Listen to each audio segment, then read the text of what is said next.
大家好，这里是澳洲来信。一个女大学生的私生活，怎么就变成了国格问题？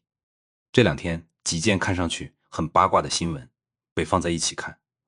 其实挺能说明问题。第一件是一个在中国走红的美国男性网红，被多名女性指控长期利用外国人会中文、喜欢中国文化、高大阳光的人设，跟中国女孩约会发生关系，甚至在对方怀孕之后逃避责任。这个人被网友称为王水牛。第二件是大连工业大学开除一名女学生，起因是她去上海见一名乌克兰电竞圈人士，两个人发生了亲密关系。后来对方把私密影像发到网上，引发舆论风暴。学校最后用与外国人不正当交往、有损国格、校誉这样的理由，对他做出开除学籍的处理。今天这期，我想把这几件事合在一起聊。我不想把它讲成一个简单的男女问题，也不想讲成什么外国渣男害了中国女人的情绪故事。真正值得追问的是，为什么在中国，一个女人的身体动不动就会被绑定到家庭、学校、民族和国家？为什么一个成年人之间的私生活，只要一方是外国人，马上就会被升级成国格？为什么一些外国男性在中国可以轻易获得光环，而当事情翻车以后，很多人第一反应不是追究侵权者，而是先审判中国女性？这背后不只是性观念的问题，它是权力边界的问题，也是现代文明的问题。先说王水牛这件事，王水牛能在中国走红，并不只是因为他个人会包装，他身上有几层叠加的光环。他是美国白人男性，身材高大，长相不错，会说中文，会使用中国网络热词，还会穿中式服装，说一些中国网友爱听的话。这些元素放在中国互联网环境里，本来就非常容易获得流量，很多中国平台喜欢这种内容。一个外国人说我喜欢中国，说中国很安全，中国很方便，中国比西方好，流量马上就来了。因为这满足了一种长期存在的心理需求，希望外国人来确认中国的成功。这种心理本身可以理解。一个国家从贫穷封闭走到今天，很多人希望外部世界承认自己，这不奇怪。问题是，一旦这种需求变成产业，就会制造一批投机者，他们知道该说什么，他们知道中国网友喜欢听什么，他们也知道，只要自己披上一层洋人夸中国的外衣，很多平台、机构和观众就会自动给他加分。王水牛被指控的那些行为，如果属实，当然是非常恶劣的。跟女孩约会不买单，不做安全措施，对方怀孕后逃避，靠虚假人设获取信任，这些放在任何社会里都不体面。但这件事不能只停在他是渣男，渣男哪里都有。更值得问的是，为什么这样的渣男在中国可以被放大成一种资源拥有者？这里就牵涉到一个概念，叫性资本。简单说，一个人在亲密关系市场里的吸引力，不只来自钱、学历、工作，也来自种族、国籍、语言、外貌和文化想象。在东亚社会，尤其在中国、日本、韩国的一些城市里，白人男性常常自带一种被想象出来的优势。他可能在本国很普通，没什么经济实力，也没什么社会地位，可一旦来到一个对白人有想象、对西方有滤镜，又长期缺乏正常移民社会经验的环境里，他就会被重新定价。他变成了浪漫、开放、国际化、英语好、生活方式高级的符号。这种符号未必是真实的，但它足够好用。有些外国男性很清楚这一点，于是他们主动表演这种人设，穿中式服装，讲几句中文，做出一副热爱中国文化的样子，再加上一点健身、旅行、外语和所谓自由生活方式，就能迅速获得关注。这不是说所有中国女性都幼稚，也不是说所有外国男性都在利用别人。必须讲清楚，有些女性在这些关系里并不觉得自己是受害者，她们可能就是喜欢外国男性，喜欢不同文化，喜欢短期关系，甚至也从中获得语言、社交和职业机会。成年人的选择，外人不必替他们痛哭流涕。但问题在于，当一方长期使用虚假身份、虚假经济条件、虚假承诺来获取亲密关系，甚至在怀孕、健康风险、隐私传播上逃避责任，那就不再只是开放关系，那是利用结构性优势。王水牛的故事，最讽刺的地方在于，中国舆论对他和对大连女学生的反应完全不同。女学生跟外国人发生关系，被说成有损国格；外国男人在中国被指控长期伤害中国女性，却很少有人说他有损美国国格。为什么？因为在这套民族主义叙事里，男人不是国格的容器，女人才是。中国男人犯错常常被说成个人问题，中国女人犯错，尤其跟外国男人有关，就会被说成民族问题。这不是道德标准高，这是双重标准。而且这种双重标准会把真正的问题遮住。真正的问题不是中国女性为什么喜欢外国人，真正的问题是中国社会为什么一边给外国人特殊光环，一边又要求中国女性替民族情绪买单。中国的外宣系统、地方、高校、短期语言项目、平台流量机制，都在某种程度上欢迎有华外国人。他们希望外国人来学中文，来拍视频，来夸中国，来证明中国的吸引力。于是一个外国人只要会说中文，就容易被抬高。他不需要真的理解中国社会，他不需要承担普通中国年轻人的压力，他只要说几句漂亮话，就能获得关注、机会和社交资源。可一旦这种人设被用来伤害中国女性，舆论又反过来骂女性，倒贴不自重，这就很荒唐。你不能一边把外国人供成流量、吉祥物，一边要求普通女孩在亲密关系里拥有超越年龄和经验的辨别力，更不能在事情出问题以后，让学校用国格这种大词来处罚一个已经被伤害的学生。这里面还有一个更深的原因，开放不够。越是不够开放的社会，越容易把外国人神秘化。真正成熟的移民社会里，外国人就是普通人。在澳洲，来自世界各地的人太多了，英国人、印度人、中国人、韩国人、南非人、菲律宾人、中东人、欧洲大陆移民，大家一起上班、租房、开店、读书、看病、交税。时间久了，你会很自然地发现，护照不代表人品，肤色不代表教养，英语口音不代表阶层。有优秀的人，也有糟糕的人；有努力工作的人，也有混日子的人；有尊重边界的人，也有满嘴谎话的人。当外国人成为日常生活的一部分，滤镜就会慢慢消失。中国的问题恰恰在于，很多地方对外国人既陌生又崇拜，既优待又防范。平时把外国人当成宣传资源，出事时又把涉外关系当成政治风险。这种摇摆的心态最容易制造畸形结果。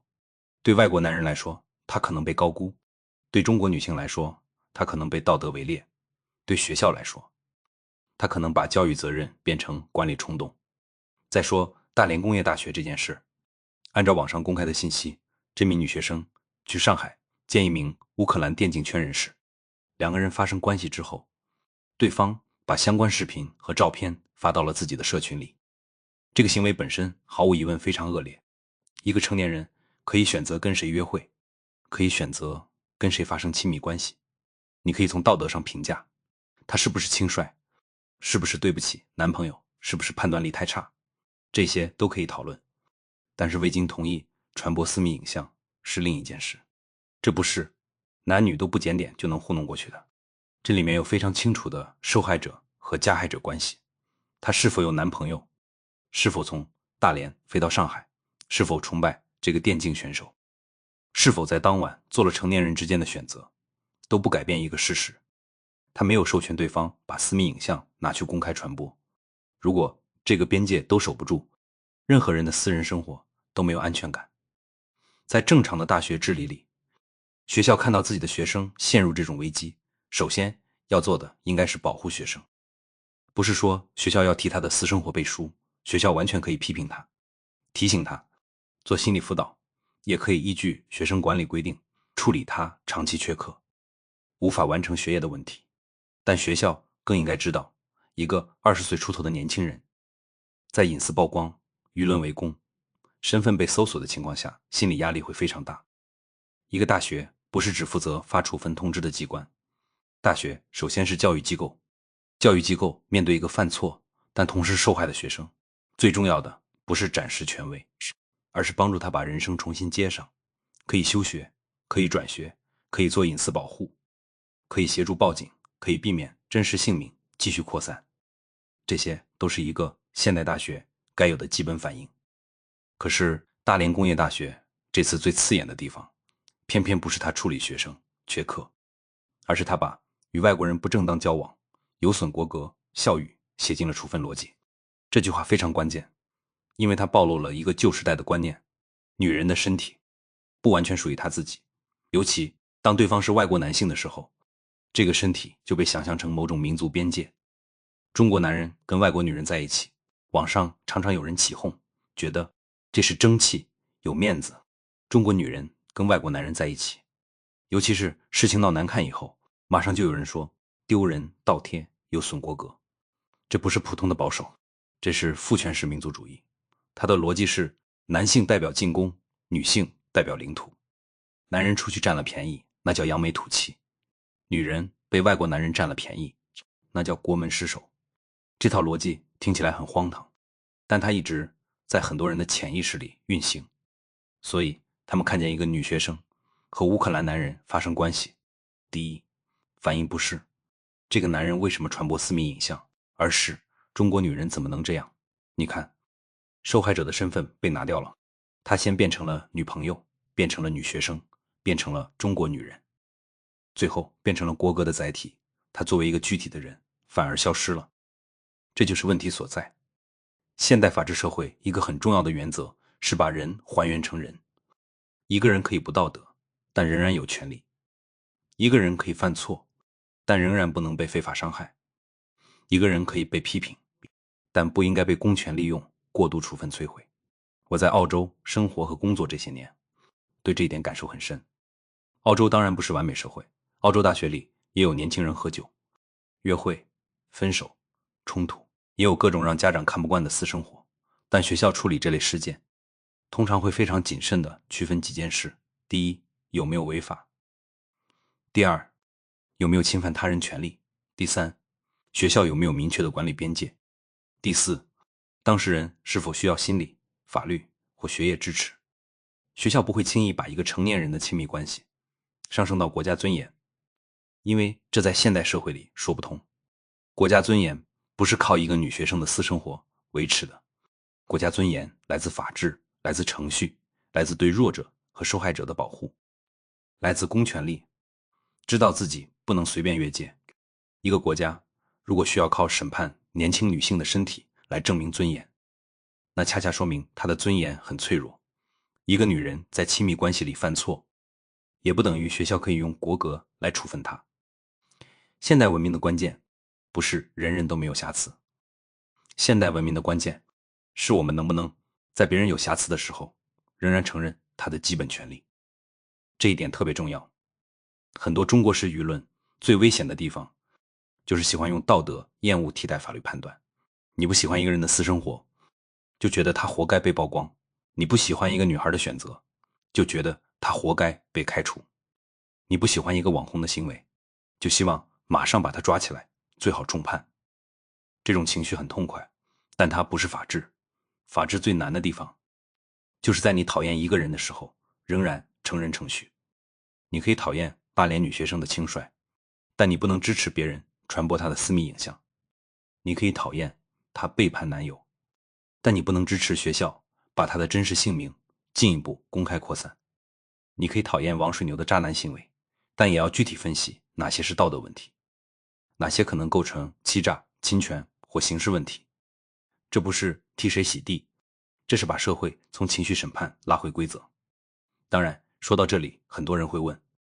那难道大连女学生就完全没错吗？不是，她如果确实有稳定男友，却跑去见别人并发生关系，那在亲密关系伦理上当然有错。她如果明知道对方在拍摄，还没有意识到后续风险，也说明她对个人安全和隐私保护缺乏判断。年轻人可以开放，但开放不等于没有边界。亲密关系里最基本的自我保护，包括不要轻易留下私密影像，不要相信陌生人的承诺，不要把短期崇拜误当成真实了解，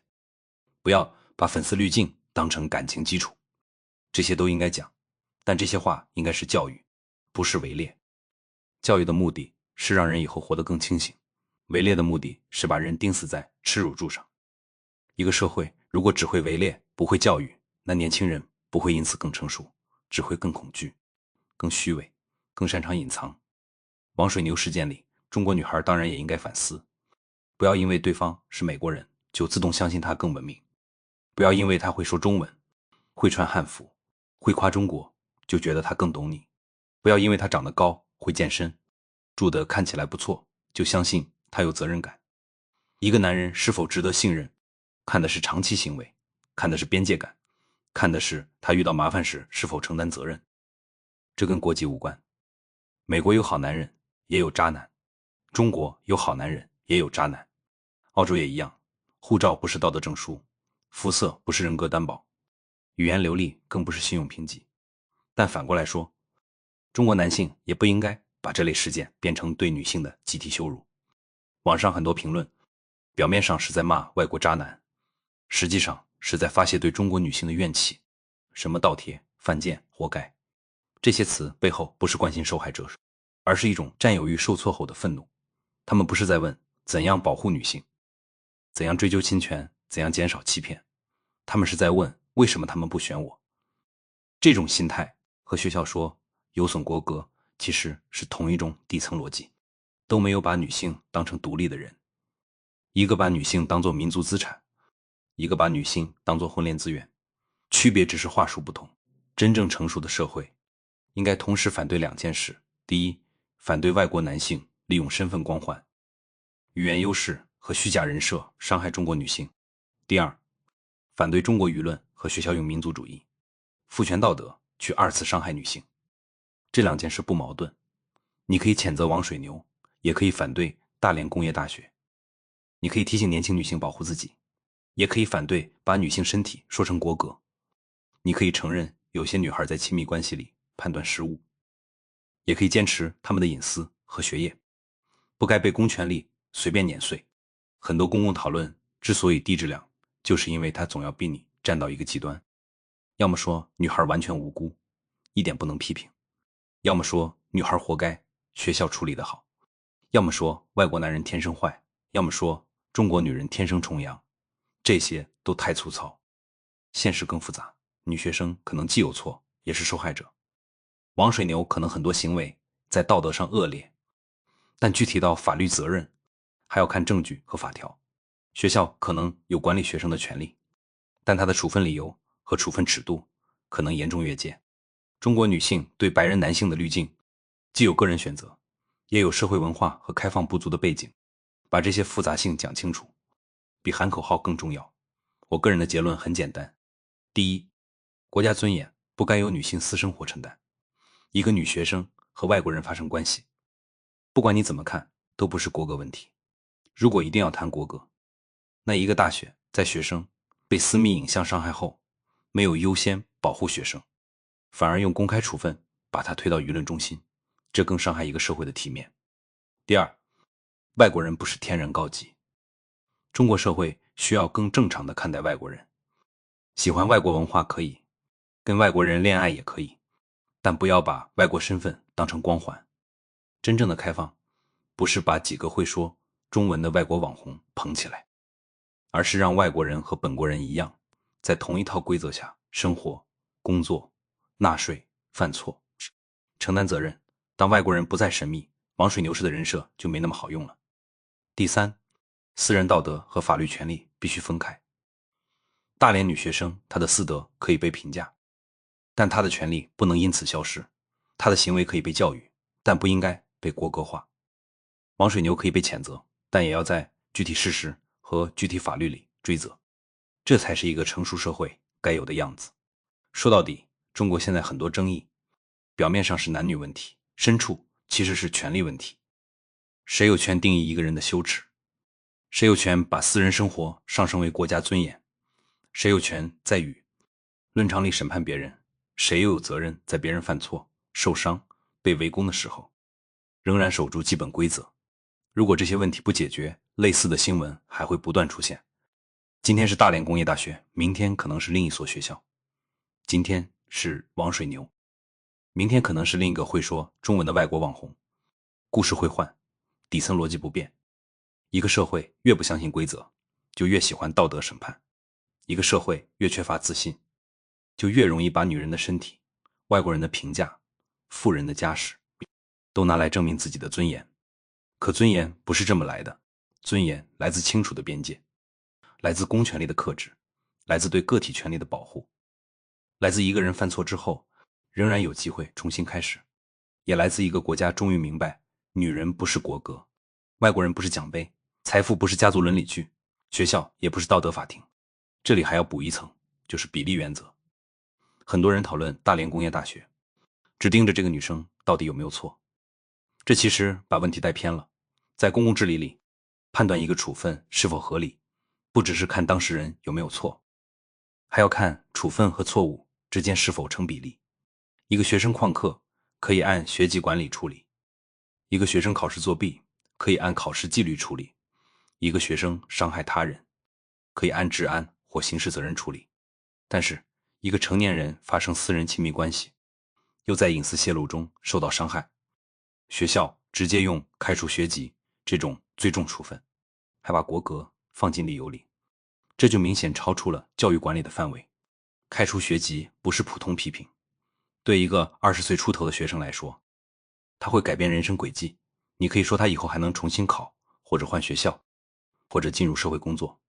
但任何经历过中国教育体系的人都知道，大学学籍不是一张纸，它背后连着家庭投入、个人前途、社会评价和一整套身份路径。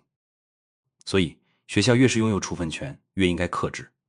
权力最可怕的地方不是他永远作恶，而是他常常用为你好、为学校好、为国家好的理由把一个具体的人压扁。大连工业大学这件事，如果学校只是说他长期为返校无法完成教学安排，按照程序建议休学、退学或重新办理学籍，那争议会小很多。但他偏偏动用了有损国格这种词，这就把一个学籍问题变成了价值审判。一个现代大学不应该这么做。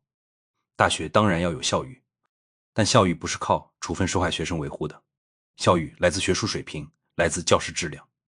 来自对学生的保护，来自面对舆论压力时还能守住基本分寸。如果一个学校最在意的是别给我丢脸，那它其实还是家长制单位，不是现代大学。中国很多大学到今天仍然有一个很深的管理惯性，就是把学生当成未成年人，把学校当成家长，把处分当成教育，把服从当成品德。这套思维跟大学精神本身是冲突的。大学应该训练成年人，成年人会犯错，也要承担后果，但承担后果的前提是规则明确，处罚相称，人格不被羞辱。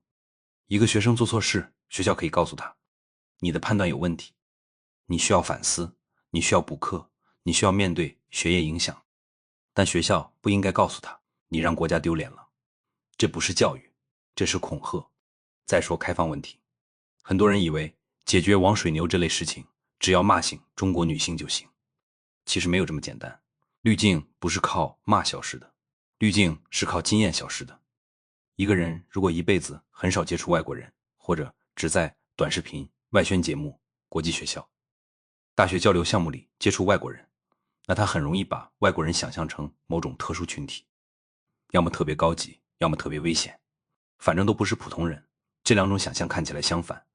底层其实一样，都是不把外国人当普通人。真正开放的社会会把这种神秘感磨掉，你会看到外国人在超市排队，也会看到外国人为了房租发愁，你会看到外国人认真工作，也会看到外国人迟到、逃单、撒谎，你会看到外国人温和礼貌，也会看到外国人自私粗鲁。你会发现世界上没有哪一种护照能保证人品。这种日常经验比任何宣传都重要。中国如果真想建立所谓集体自信，靠的不是每天找几个外国网红夸高铁、夸扫码支付、夸夜晚安全。那种自信太脆，别人今天夸你，你高兴；别人明天批评你，你破防。这不叫自信，这叫依赖外部评价。真正的自信是一个外国人夸中国，你听听就好；一个外国人批评中国，你也听听就好。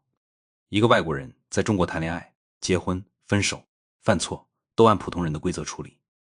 不加分也不加罪，这才是正常国家心态。同样，中国年轻女性也需要更实用的自我保护教育，不要把恋爱教育只讲成女孩要自爱。这句话太空，也太容易变成羞辱。真正有用的教育是讲清楚风险，比如私密影像为什么危险，比如亲密关系里如何确认对方真实身份，比如安全措施不只是避孕，也是健康保护，比如对方一开始就要求你承担所有经济成本，这本身就是警讯。比如一个人如果不断使用我以后会负责，我家里很有钱，我很快就定居中国，这些无法验证的承诺，年轻人就要保持距离。这些话比骂倒贴有用得多。对男性也一样，中国男生如果真的关心这个问题，就应该要求更清晰的隐私保护法律，更有效的校园支持机制，更平等的亲密关系教育，而不是在网上羞辱女性。羞辱女性不会让社会更安全，只会让受害者更不敢求助。王水牛这类人最喜欢的恰恰就是受害者不敢说话，因为女孩一旦站出来，就会有人先问她，你为什么跟他去吃饭？你为什么去他家？你为什么不让中国男人追你？你不是崇洋媚外？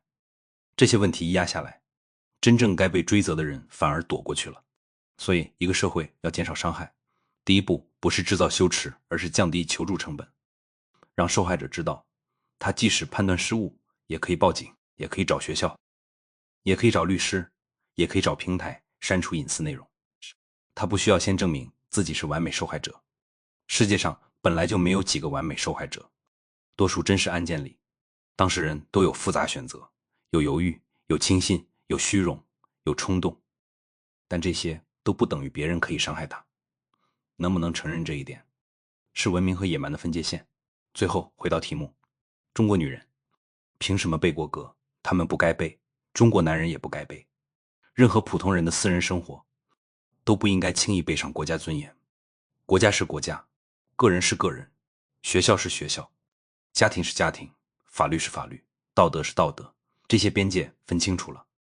很多荒唐事自然会少很多。分不清楚，就会永远把私人关系变成公共祭坛，把年轻人的错误变成集体泄愤，把真正的加害者藏在民族情绪后面。所以这件事真正该留下的，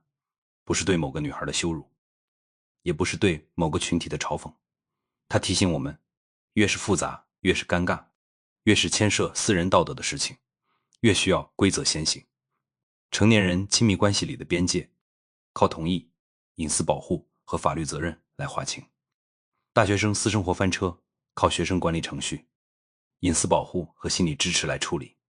外国网红伤害中国女性，靠证据、平台责任、民事侵权和必要的刑事追责来解决。这些事情都不该靠群众起哄，也不该靠一句丢人来盖棺定论。一个社会真正进入现代状态，不是因为它高楼多，手机支付快，机场漂亮，而是因为它在最容易情绪化的时候，仍然愿意问一句：规则是什么？边界在哪里？谁的权利正在被侵犯？谁的责任必须被追究？能问出这几句话，才叫进步。这里是澳洲来信，谢谢观看，欢迎点赞、订阅、评论。